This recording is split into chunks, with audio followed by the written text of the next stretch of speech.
Hello दोस्तों, अजय की story में आपका स्वागत है। तो दोस्तों, आज हम आपके लिए बहुत ही अच्छी कहानी लेकर आए हैं। तो दोस्तों, कहानी शुरू करते हैं। एक गांव था। उस गांव में दो पति पत्नी रहा करते थे और नई नई शादी हुई थी उनकी। तो वो जिंदगी अच्छी अपनी गुजार रहे थे।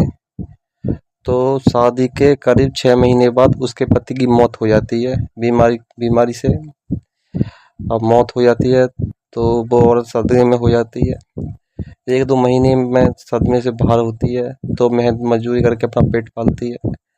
अब फिर चार 4-5 महीने बाद उसके एक बच्चा होता है, लड़का। अब वो औरत अपने बच्चे को पालती मेहनत मजदूरी करके, और उसका बच्चा हो गया करीब 3 साल का। तो एक गांव गांव में एक नशेड़ी आदमी रहा करता था, गरीब था। उसके मन में एक ही लालच था कि मैं कैसे भी ना कैसे करके अमीर बन जाऊं। अब वो कोई ना कोई नया नया तरकीब अपने दिमाग में सोचता रहता है कि ऐसा कोई उपाय हो जाए कि मैं पैसा वाला बन जाऊं। तो उसे एक बाबा मिलता है, ढोंगी बाबा। अब उससे बोलता है, बाबा कोई ऐसा उपाय बताओ मेरे लिए कि मैं अमीर बन जाऊं। अब वो ढोंगी था तो उससे बोलता है, सुधे तुझे एक साधना करनी पड़ेगी और एक करीब 2-4 साल के बच्चे की बलि देनी पड़ेगी। और जैसे तू बलि देगा तो शैतान प्रकट होगा और तेरी हर मनोकामना पूरी करेगा। अब वो बाबा इतनी बता के उससे वो चला जाता है। अब वो आदमी सारा सामग्री सामने इकट्ठा करता है और शमशान में ले जाता है। अब एक बच्चे की तलाश करता है तो वो गांव में इधर से उधर घूमता रहता है। अब उसी औरत के बच्चे पे उसकी निगाह पड़ती है। जो दोनों, गर्मी का टाइम था, दोनों माँ बेटे अपने बरामदे में सो रहे थे। तो रात के 1 बजे का टाइम था। अब औरत गहरी नींद में सोई हुई थी। अब वो बच्चे को उठा ले जाता है। अब बच्चे को उठा के ले जाता है, उसकी गर्दन काट के उसकी बलि चढ़ा देता है और वो अपनी क्रिया पूरी करता है। पर उसके उसको लिए तो कुछ फायदा नहीं होता, ना कोई सिद्धि होती है ना कुछ होता है। अब वो सोचने लगता है कि बाबा ने मेरे लिए बताया था कि ऐसे शैतान प्रकट होगा, अब मेरे लिए वो बेवकूफ़ बना गया है। अब कोई बात नहीं, जैसे सुबह होता है उस औरत की आँख खुलती है तो अपने बच्चे को देखती है, चारों तरफ घर में देखती है पर उसे बच्चा नहीं मिलता उसका। अब गांव में रोती बिलखाती हुई डोलती है कि किसी ने मेरा बच्चा देखो हो तुम मुझे बता दो। अब पूरा गांव मना करता, हमने नहीं देखा। अब गांव के 10-5 आदमी इकट्ठे हो जाते हैं। अब उस बच्चे की तलाश करने लगते हैं। अब वो भी औरत उन्हीं के साथ रहती है। अब वो ढूंढते रहते हैं, पूरा दिन हो जाता है पर उन्हें बच्चा मिलता नहीं है।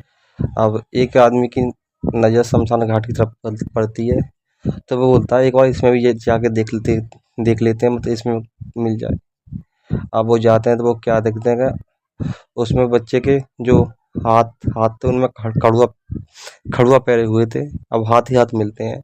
बच्चा को सा उसका हिस्सा जंगली जानवर खा गए थे। अब वो लेडीज उन खड़ुओं से पहचान लेती है कि ये मेरा ही बच्चे के हाथ है। अब बहुत रोने लगती है। अब पूरा गांव सदमे में हो जाता है कि ये किसने बहुत ही गलत काम करा। बेचारी का पहले पति मर गया, अब एक बच्चा था वो भी मार दिया।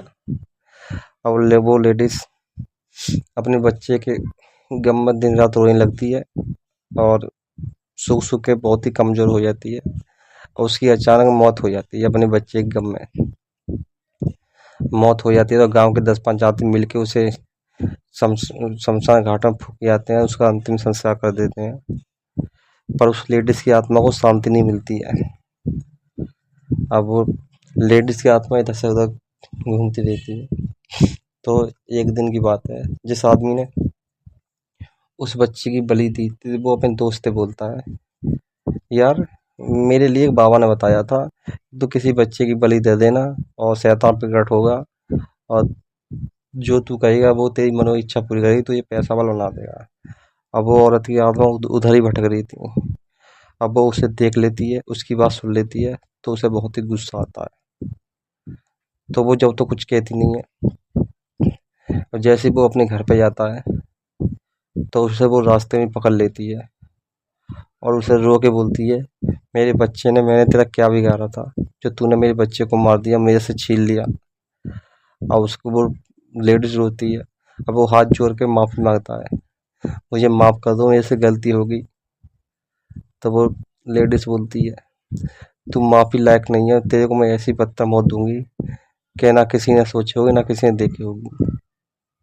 अब वो उस आदमी को पकड़ के जंगली तरफ ले जाती है और उसका पेट चीर देती है और उसका सारा खून पी जाती है और उसके बाद नार उसके धड़ से अलग कर देती है और उसकी आत्मा को पेट से निकाल के सारे में इधर से उधर फेंक देती है और उस आदमी को बहुत ही बुरी तरह से मार देती है। उस आदमी को बुरी तरह से मार देती है और उस लेडीज की आत्मा को शांति मिल जाती है और वो उसकी आत्मा को मुक्ति मिलती है। तो दोस्तों इतनी सी हमारी कहानी थी। अगर दोस्तों कहानी अच्छी लगे तो हमारे चैनल को लाइक करना, कमेंट करना और हमारे लिए सब्सक्राइब जरूर करना। हम आपके लिए